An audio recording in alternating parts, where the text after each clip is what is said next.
Olá!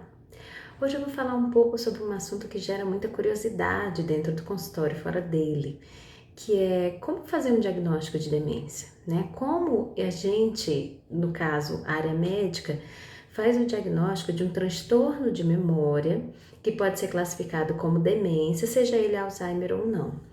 O que a gente vê com muita frequência dentro do consultório é que alguns pacientes eles vêm até encaminhados por outros colegas ou já fizeram uma série de peregrinações e eles chegam dizendo: "Ah, eu fiz um exame de ressonância e a ressonância não deu que era Alzheimer." Mas não é assim que a gente diagnostica. Nem a doença de Alzheimer, que é a mais comum das demências, e nem qualquer outro tipo de demência. Talvez esse seja, inclusive, uma das grandes, não dificuldades, mas uma das grandes questões relacionadas ao diagnóstico, é que o diagnóstico de um quadro demencial, ele é um diagnóstico clínico apoiado por exames complementares de imagem ou laboratoriais. Então, o que o colega médico vai fazer, às vezes inclusive com o apoio de um neuropsicólogo, é estabelecer, através de uma bateria de exames cognitivos, o quanto que a memória ou que outras funções cognitivas, como a função executiva, o reconhecimento, a capacidade de manter conseguir nomear determinados tipos de objetos ou de manter um discurso apropriado, ainda é possível e adequar de acordo com a escolaridade daquele paciente.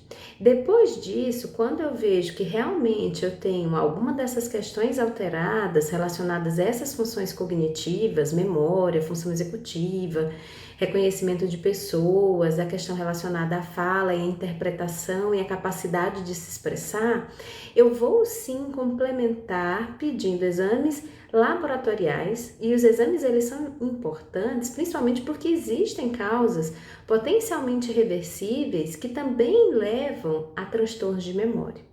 E o exame complementar de imagem, que pode ser uma tomografia ou uma ressonância, por exemplo, ele nos ajuda a perceber se eu tenho alguma alteração estrutural, e essa alteração estrutural, por exemplo, às vezes o paciente ele pode ter tido um quadro de um acidente vascular encefálico numa área muito importante, e essa ser a causa, por exemplo, do transtorno de memória.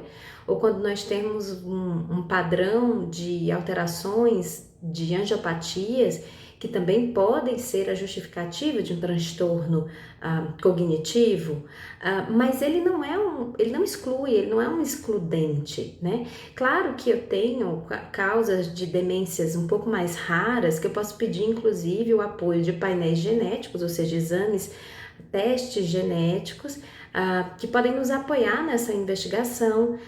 Alguns colegas já conseguem utilizar os exames de líquor, a gente tem algumas questões relacionadas à padronização desses exames para que eu consiga pesquisar, por exemplo, presença de beta-amiloide ou proteína tal, mas eles são sempre exames de apoio. O diagnóstico ele é estabelecido pelo colega médico treinado, e aí em geral não tem jeito, é um geriatra, é um neurologista, é um psiquiatra, alguém que foi treinado para esse tipo de percepção.